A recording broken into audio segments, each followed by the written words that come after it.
जी नाथ द्वार में विराजे उदयपुर के पास में। बहुत ध्यान से सुनिएगा, बड़ा सुंदर मार्मिक प्रसंग है। तो ठाकुर जी विराजमान हुए, रसोई व्यवस्थित होने में समय लग रहा था। तो गुसाई जी ने आज्ञा की कि भैया एक काम करो, सब वैष्णव एक एक दिन की सेवा लो, अपने अपने घर से सामग्री बना के लाओ और हमको प्रदान करो, हम ठाकुर जी का भोग लगाएंगे। तो सब कुछ चुन लिया गया। हाँ भाई, कल तुम्हारे घर से भोजन आएगा, परसों तुम्हारे यहां से, तरसों तुम्हारे यहां से, तब तक रसोई तैयार हो जाएगी बन के। सब भक्तों ने स्वीकार किया। अब उन्हीं भक्तों की श्रृंखला में एक बड़ा दीनहीन सा भक्त था। वो बेचारा अपना पेट, अपने परिवार का पेट मंदिर की प्रसादी से भरता था, लेकिन उसको 4 दिन बाद की सेवा मिल गई कि तुम्हारे घर से भोजन बन के आएगा। अब वो बड़ी चिंता में बोले, मेरे घर में तो कुछ भी नहीं है, लेकिन सेवा मिली है तो सेवा छोड़नी भी नहीं चाहिए। अपने गुरुदेव के पास गए और जाकर के कहा, हे गुरुदेव आज्ञा करो, सेवा मिली है कि घर से प्रसाद बना करके मंदिर भेजना। और एकाध थाली प्रसाद नहीं बनेगा, बड़े बड़े भगोनों में दही दाल बनेगी, बड़े बड़े पतीलों में जो है हलवा बनेगा, कम से कम 200-400 लोग पा सकें इतना प्रसाद भेजना पड़ेगा। कैसे करूं, क्या करूं, मेरे घर में इतनी व्यवस्था नहीं है। तब उनके गुरुदेव ने आज्ञा की कि भैया ठाकुर जी को भाव की सेवा बड़ी प्रिय है। हम यदि भाव से ठाकुर जी को कोई वस्तु अर्पित करें, ठाकुर जी निश्चित उसको स्वीकार करते हैं। इसलिए तुम यदि प्रस्तुत कोई वस्तु नहीं कर सकते, भाव से प्रस्तुत कर दो। अपनी गुरु की आज्ञा पर इतना विश्वास, उस भक्त ने पता है क्या किया? बड़ी पत्तल में खाली दोने, अब घर में सामग्री तो है नहीं, गुरु की आज्ञा थी कि भाव कर लेना।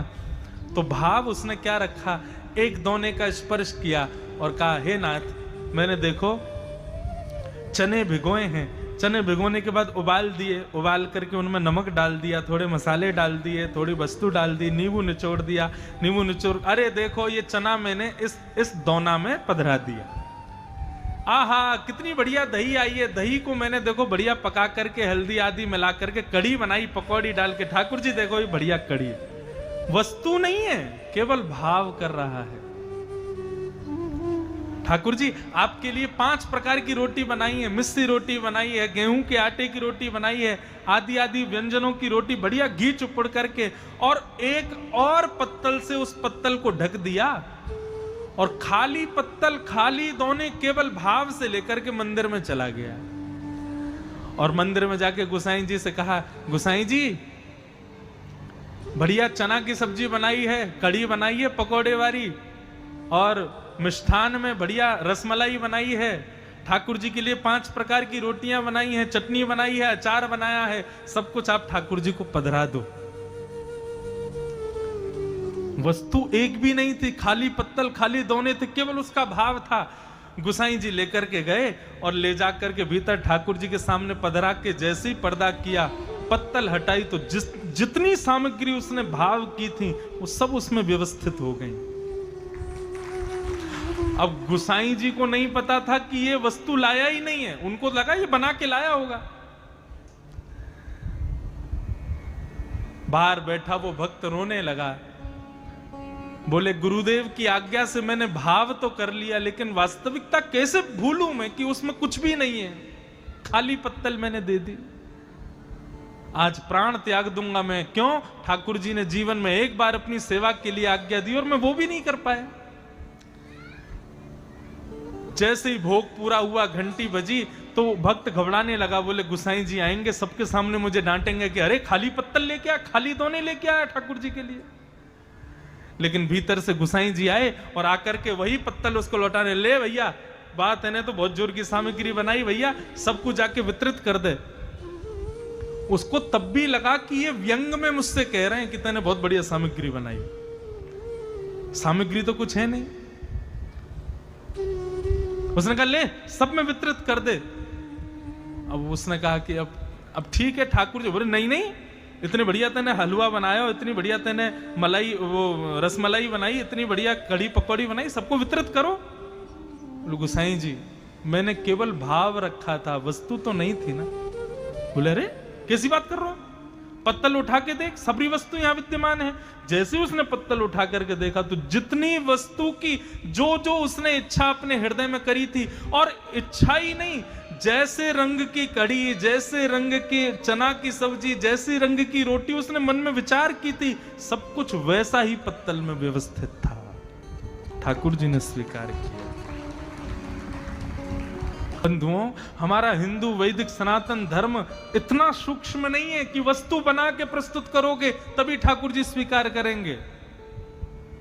आपका भाव दृढ़ हो, आपके पास व्यवस्था कितनी है ये ठाकुर जी नहीं देखते, आपका भाव कैसा है ये ठाकुर जी देखते हैं।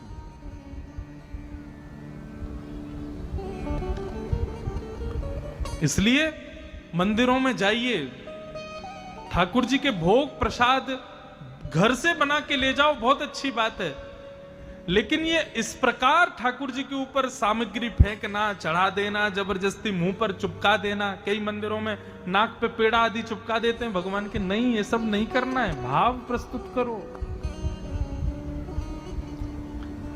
नारद जी महाराज बोले मैंने यहां आकर के देखा, सत्यम नास्ति, सत्य नहीं है, तपह नास्ति, भजन नहीं करते, केवल दिखावा करते हैं, शौचम नास्ति, पवित्रता नहीं है लोगों में, केवल शरीर को नहा धो के पवित्र कर देते हैं, लेकिन अंदर भयंकर गंदगी है लोगों के। केवल साबुन शैंपू लगा के अपने बाह्य शरीर को चमका लेते हैं, लेकिन अंदर से भयंकर मैल लगा हुआ है। दया दानम न विद्यते, दया नाम की तो चीज नहीं है किसी के अंदर। और दान, दान कैसा करते हैं, दान ऐसा होना चाहिए, कहते हैं एक हाथ से दो, दूसरे को पता भी ना चले, लेकिन हमारे यहां दान कैसा होता है, दान करेंगे दूसरे दिन अखबार में फोटो सहित लिखवा देंगे। कल हरिगढ़ क्षेत्र में इतने अनाथ बच्चों को इतनी सामग्री फलाने नाम के व्यक्ति ने प्रदान की, इतनी गरीब कन्याओं का विवाह फलाने व्यक्ति ने किया, उसका प्रचार कर देते हैं।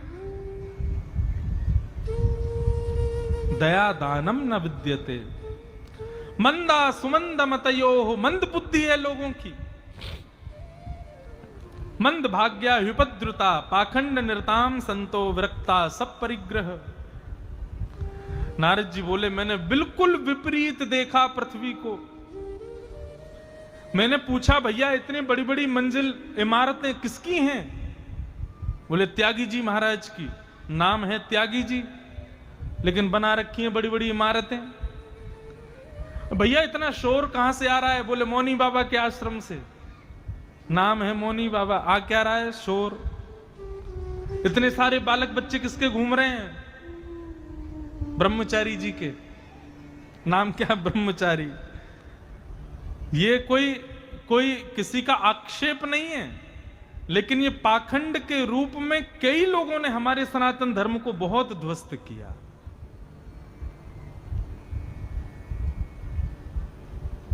पाखंड का विरोध होना चाहिए।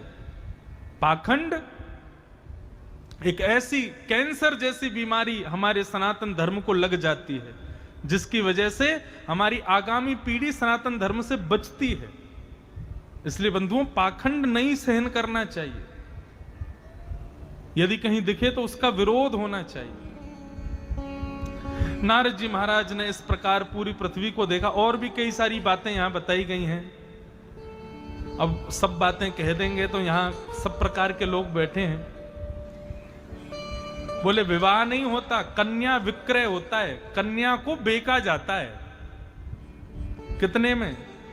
बोले इतना लगाएंगे भैया हम अपनी बेटी को देने में, सामने वाले को मंजूर होगा तो वो लेगा, नहीं तो नहीं लेगा। इस प्रकार के तो विवाह होने लगे,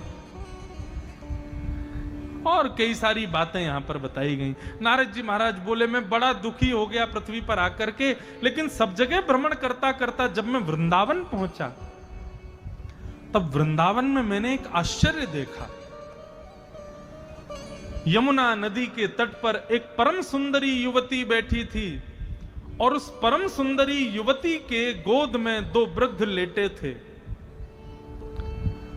मैं देखकर के आश्चर्यचकित हो गया कि ये युवा कन्या, इतनी सुंदरी कन्या, और इसकी गोद में 2 वृद्ध लेटे हुए हैं। मैंने जाकर के पूछा, हे सुंदरी तुम कौन हो और ये तुम्हारी गोद में बैठे 2 वृद्ध कौन हैं?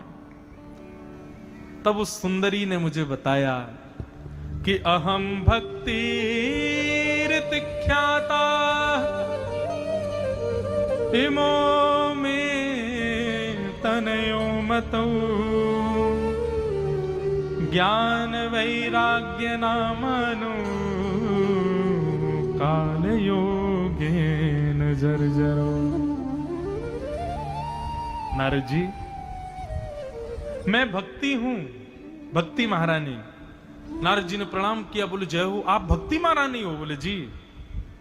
और ये मेरी गोद में जो 2 वृद्ध आपको दिखाई दे रहे हैं, ये कोई वृद्ध बूढ़े बुजुर्ग नहीं है, ये दोनों मेरे बेटे हैं, ज्ञान और वैराग्य। नारद जी महाराज बोले, ये कैसे संभव हो सकता है?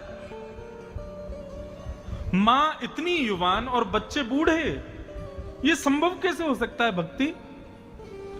तब भक्ति महारानी ने कहा, बोले ये संभव इस कलयुग में हो सकता है। क्यों? बोले कलयुग में भक्ति सब करते हैं, इसलिए मैं युवान हूं, लेकिन ज्ञान और वैराग्य इन दोनों को कोई स्पर्श भी नहीं करना चाहता। अब आप खुद देखो, भक्त नहीं है क्या लोग? खूब भक्त हैं, लेकिन ज्ञान नाम की वस्तु नहीं है। वैराग्य नाम का, वैराग्य कहते किसको है इसको कोई जानता भी नहीं है। अच्छा सही से बताओ, हाथ ऊपर करके बताना, हनुमान चालीसा कितने लोगों को याद है? लगभग सबको याद है। सबको याद है ना? ठीक है, तो हम एक माइक लगा देते हैं यहां पे, और श्री गुरु चरण सरोज रज निजमन मुकुर सुधार वरणो रघुवर विमल यश जोदायक फलचार बुद्धिहीन तनु जान के सुमिरो पवन कुमार बल बुद्धि विद्या देव मोह हरऊं कलेश विकार। केवल इस चौपाई का अर्थ बता के दिखाइए। कितने लोग बता सकते हैं? एक माता जी हाथ ऊपर कर रही हैं कि हम बताएंगे। बहुत बहुत आपको धन्यवाद मैया, लेकिन यहां कम से कम इतने लोगों में एक ही मां है जो जानती है अर्थ। इसका मतलब क्या है? ठीक है, बहुत लोग जानते होंगे, ज्यादा से ज्यादा 4, 5, 10 लोग आके कह देंगे हम सुना देंगे, लेकिन ये आश्चर्य का विषय नहीं है। हनुमान चालीसा याद 500 लोगों को है, लेकिन उसका अर्थ बताने वाले केवल 5 लोग हैं। इसका मतलब भक्ति तो है हमारे भीतर, लेकिन ज्ञान नहीं है। हम लोग, पता है हम लोगों की स्थिति क्या है? एक रट्टू तोता की तरह। एक तोता को महात्मा ने सिखा दिया, बोलो तोता मेरे पीछे पीछे। तोता बोला क्या बोलूं? बोलो बोलो, भेलिया आएगा, जाल बिछाएगा, दाना डालेगा, फंसना मत, फंसना मत, फंसना मत। तोता ने याद कर लिया, भेलिया आएगा, जाल बिछाएगा, दाना डालेगा, फंसना मत, फंसना मत, फंसना मत। अब सुबह दोपहर शाम वो महात्मा उससे बुलवाए, हाँ भाई मैंने क्या सिखाया? तो वो तोता बोलता था, भेलिया आएगा, जाल बिछाएगा, दाना डालेगा, फंसना मत, फंसना मत, फंसना मत। महात्मा बोले अब तुम बिल्कुल सुरक्षित हो, जाओ उड़ जाओ, अब तुमको कोई नहीं पकड़ सकता, क्योंकि मैंने तुमको सिखा दिया। अब तोता उड़ के चला गया। अब तो वो आकाश में उड़े तो भी यही गावे, भेलिया आएगा, जाल बिछाएगा, दाना डालेगा, फंसना मत, फंसना मत, फंसना मत। एक दिन एक वृक्ष की डाली पर बैठा था, इतने में ही एक शिकारी आया। जैसे ही शिकारी आया तो तोता उसको देख के बोलने लगा, भेलिया आएगा, जाल बिछाएगा, दाना डालेगा, फंसना मत, फंसना मत, फंसना मत। शिकारी बोला, अरे वाह, ये तो ज्ञानी तोता है, इसको तो बड़ा आता है। चलो एक तोता बच जाएगा, बाकी के तोते तो आएंगे मेरे जाले में, सबको थोड़ी पता है। और उसने जाला डाल करके जैसे ही दाना उसमें बिखेरा, दाना देखते ही वही तोता वो अपनी डाल से उड़ते हुए नीचे जा रहा है और तब भी गा रहा है, भेलिया आएगा, जाल बिछाएगा, दाना डालेगा, फंसना मत, फंसना मत, फंसना मत। जाले पर जाकर के बैठ के दाना खाने लगा, और तब भी यही कह रहा बेलिया आएगा, जाल बिछाएगा, दाना डालेगा, फंसना मत। शिकारी समझ गया, बोले अरे है तो रत्तू टोटा, इसने रट लिया है इस बात को, लेकिन इसका बोध इसको नहीं है, इसका ज्ञान इसको नहीं है। बेलिया ने जैसे ही उसको पकड़ा, जाले में बंद किया, और जाले में पड़ा पड़ा भी चिल्ला रहा था, बेलिया आएगा, जाल बिछाएगा, दाना डालेगा, फंसना मत, फंसना मत, फंसना मत। बेलिया ने जाकर के अपने घर पर तोते को निकाल के जैसे ही उसको काटने का प्रयास किया, तब भी वो गा रहा था, बेलिया आएगा, जाल बिछाएगा, दाना डालेगा, फंसना मत, फंसना मत, फंसना मत।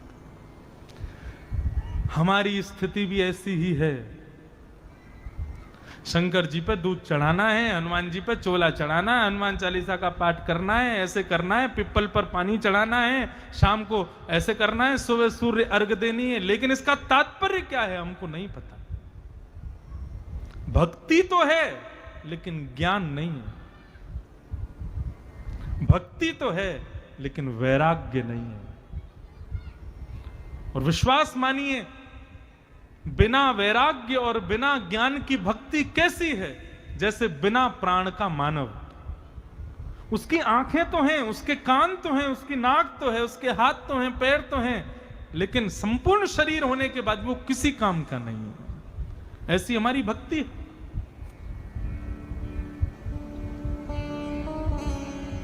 इसलिए ज्ञान और वैराग्य ये दोनों अति आवश्यक हैं हमारे जीवन में। नहीं तो उनके बिना की गई भक्ति, उनके बिना कमाई गई भक्ति, वो किसी योग्यता को हमें प्रदान नहीं कर पाएगी। ज्ञान होना चाहिए हर वस्तु का, हर भाव का। भक्ति महारानी बोली, संसार के लोगों के अंदर ज्ञान और वैराग्य की सूक्ष्मता है, न्यूनता है, इसलिए ये दोनों वृद्ध हैं और मैं युवान हूं। तब नारद जी महाराज से भक्ति महारानी ने कहा, आप कृपा करके मेरे पुत्रों को पुनः युवान कीजिए, नहीं तो विदेशम गम्यते मया, मैं भारत छोड़ के विदेश चली जाऊंगी। नारद जी बोले, नहीं नहीं देवी, आप यदि चली गई तो भारत का सर्वनाश हो जाएगा। आप इस धराधाम को छोड़ के मत जाओ, मैं आपके पुत्रों को युवान करने का कोई ना कोई उपाय ढूंढता हूं। तब नारद जी महाराज उपाय ढूंढने के लिए विद्वानों के पास गए, लेकिन कोई भी विद्वान प्रमाण से नहीं बता पाया कि ज्ञान और वैराग्य युवान कैसे होंगे। तब नारद जी महाराज बद्रीनाथ गए और बद्रीनाथ में जाकर के सनक सनंदन सनातन सनत कुमारों से उन्होंने जब ये प्रश्न किया, तब सनत कुमारों ने 5 प्रकार के सत्कर्म बताए और कहा कि यदि इनमें सर्वश्रेष्ठ सत्कर्म कर लिया जाए तो ज्ञान और वैराग्य पुष्ट हो जाएंगे। 5 सत्कर्म कौन कौन से हैं, उन्हीं के बारे में बताया गया। परे स्वाध्याय ज्ञान यज्ञश्च ते तु कर्म विसूचका। सबसे पहला यज्ञ क्या है? द्रव्य यज्ञ। दूसरा तप यज्ञ, तीसरा योग यज्ञ, चौथा स्वाध्याय यज्ञ और 5वां ज्ञान यज्ञ। सनत कुमार बोले, हे नारद जी, ये 5 प्रकार के यज्ञ हैं और इनमें सर्वश्रेष्ठ यज्ञ ज्ञान यज्ञ है, जो हम आप सब लोग अभी हरिगढ़ की भूमि पर कर रहे हैं। श्रीमद् भागवत कथा ज्ञान महायज्ञ। ज्ञान यज्ञ सबसे बड़ा यज्ञ माना जाता है। द्रव्य यज्ञ क्या है? वो सामने जो कुंड बना है वहां पर जो यजमान कल से करेंगे उसको कहेंगे द्रव्य यज्ञ। वहां पर द्रव्यों की आहुति दी जाएगी और यज्ञ नारायण को प्रसन्न किया जाएगा।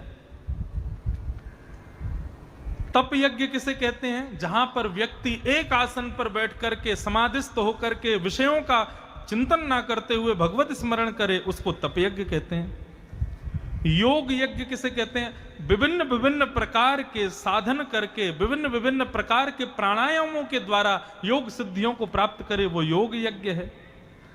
और स्वाध्याय यज्ञ किसे कहते हैं? बहुत सारे ग्रंथों का अवलोकन करना, ज्ञान अर्जित करना, ये स्वाध्याय यज्ञ। लेकिन सबसे बड़ा यज्ञ क्या है? बोले नीचे बैठ करके किसी महापुरुष की वाणी को श्रवण करना, ये सबसे बड़ा यज्ञ है, ज्ञान यज्ञ। ना तो हम इसमें ऐसा कोई, ये मत सोचने ना आपकी महाराज जी अपने आप को महापुरुष बता रहे हैं, हम महापुरुष नहीं हैं। व्यास आसन पर कोई श्रेष्ठ जन बैठे, उसको बैठ के, भगवान गीता में कहते हैं संसार में दो सबसे कठिन काम हैं। पहला, बिना किसी की सहायता के स्वयं अध्ययन करना, स्वयं पढ़ना, ये बहुत कठिन है। और दूसरा सबसे कठिन काम है बहुत देर तक शांत रह करके किसी और को सुनना। अब 3 बजे से तो आप शांति बैठे हो, आप में से किसी ने एक शब्द भी नहीं बोला। सामान्य दिनों में इतनी देर का मौन होता है आपका? नहीं होता। लेकिन पिछले 2-2.5 घंटे से आप सब लोग शांत बैठे हो। यह आश्चर्य की बात नहीं है तो क्या? क्योंकि संसार का हर व्यक्ति अपनी सुनाना चाहता है, सुनना नहीं चाहता है। भगवान कहते हैं अर्जुन, यदि कोई व्यक्ति मौन होकर के किसी को श्रवण करे तो ये दुनिया का 8वां अजूबा ही समझना उसको। वो इतनी देर बैठ के सुन रहा है। कथा सुनना एक प्रकार से अजूबों के लिए ही है। इतनी देर शांत बैठना बहुत मुश्किल काम है। तो सबसे बड़ा सत्कर्म क्या है? बहुत देर शांत बैठ के किसी अन्य को श्रवण करना, और उसकी बातों को केवल श्रवण ना करना, हृदयस्थ करना, हृदय में धारण करना। ये सबसे बड़ा यज्ञ है। नारद जी को कहते हैं सनत कुमार, यदि तुमने ज्ञान यज्ञ किया भागवत की, और फिर नारद जी ने ये और पूछा कि ज्ञान यज्ञ में क्या सुने? क्योंकि हमारे हिंदू वैदिक सनातन धर्म में तो बहुत सारे ग्रंथ हैं, किसको सुनना चाहिए? तब सनत कुमारों ने कहा, बोले ज्ञान यज्ञों में सर्वोपरि कौन सा है? कि सत्कर्म सूचको नूनम ज्ञान यज्ञ स्मृतो बुधई। सत्कर्म श्रीमद् भागवतालाप सतु गीत सुखादिवि। बोले सुखदेव जी ने जो परीक्षित को कथा सुनाई थी श्रीमद् भागवत, उस कथा को सुनना, ये सबसे बड़ा ज्ञान यज्ञ है। इसलिए आप यदि ज्ञान वैराग्य को पुनः युवान करना चाहते हैं, भक्ति की पीड़ा को दूर करना चाहते हैं, भक्ति को स्वस्थ करना चाहते हैं, तो भागवत की कथा कराओ। नारद जी जोर से हंसने लगे, बोले अरे राम, आपने कैसी बात कर दी? बोले मतलब? बोले आप भागवत की महिमा बता रहे हो। बोले और नहीं तो क्या? बोले परंतु भागवत का तो उद्गम 4 वेदों से हुआ है। ऋग्वेद, यजुर्वेद, सामवेद, अथर्ववेद, इन चारों वेद रूपी वृक्षों का फल है श्रीमद् भागवत। जो काम वृक्ष नहीं कर पाए वो फल कैसे कर देगा? सनत कुमारों ने कहा, राजन, सदैव क्रिया को फल ही करता है, वृक्ष नहीं करता। किसी को भूख लगी हो तो वृक्ष खाने से उसकी भूख पूरी नहीं होगी, फल ही खाना पड़ेगा। किसी को रस की इच्छा हो तो वो 3200 पेड़ में नहीं गाड़ेगा, वो रस को ही लेगा, फल को ही लेगा। इसलिए तुम भक्ति को स्वस्थ करना चाहते हो तो फल का आश्रय लो। श्रीमद् भागवत ही फल है। और भागवत के विषय में बताते हुए नारद जी महाराज को कहा कि जाओ भागवत की कथा कराओ, ज्ञान वैराग्य स्वस्थ हो जाएंगे। तब हरिद्वार में गंगा द्वार समीपे तू टटमानंद नामकम, गंगा के समीप वटवृक्ष के नीचे नारद जी महाराज ने एक भागवत का कार्यक्रम कराया। और उस भागवत के कार्यक्रम में हजारों लाखों की तादाद में देवता आए, ऋषि आए, गंधर्व आए, सब लोग पहुंचे। और उसी कार्यक्रम में पहुंचे कौन? भक्ति, ज्ञान और वैराग्य। लेकिन कैसे आए ये सुनो कि भक्ति सुतौ तौ तरणौ गृहीत्वा प्रेमैकरूपा सहसा दासी। श्री कृष्ण गोविंद हरे मुरारे, नाथेति नामानि मुहुर्वदन्ते। भक्ति ज्ञान वैराग्य तीनों का वहीं आगमन हुआ। और तीनों कैसे आए? बोले युवान होकर के आए। ज्ञान और वैराग्य दोनों युवान हो गए कथा सुन करके, नृत्य करने लगे, नाचने लगे, आनंदित हो गए। बंधुओं देखो, ऐसा होगा, आपके साथ भी होगा। अभी आज तो पहला ही दिन है, 7 दिन में ऐसा होगा कि यहां नियमित रूप से कथा सुनने वाले कई लोगों को अपने हृदय में ऐसा अनुभव होगा कि उनका ज्ञान जो है वो बड़ा वर्धन हो रहा है, उनका जो वैराग्य है उसका वर्धन हो रहा है, उनको संसार के मोह से थोड़ी निवृत्ति होने लग जाएगी, उनको संसार की सांसारिकता नीरस लगने लग जाएगी। ऐसा आपके साथ होगा। लेकिन कब तक होगा पता है? 12 तारीख तक होगा बस। जिस दिन यहां कथा विश्राम हुई उसके बाद 2-4 दिन और याद आएगी, 2-4 दिन बाद फिर से वही संसार प्रिय लगने लगेगा, फिर से ज्ञान वैराग्य वृद्ध होने लग जाएंगे, फिर से दोनों सो जाएंगे, फिर से अपने आप को शून्य समझने लग जाएंगे। मतलब जितनी देर आप कथा सुनोगे उतनी देर तो आपके हृदय में वर्धन होगा ज्ञान का, वैराग्य का। उसके बाद पुनः क्या करें कि ये सदा वर्धित रहें? उसके लिए निरंतर भगवत भागवती भागीरथ के सुंदर भाव में अवगाहन करते रहो, सुंदर कथा रस का रसस्वादन पान करते रहो।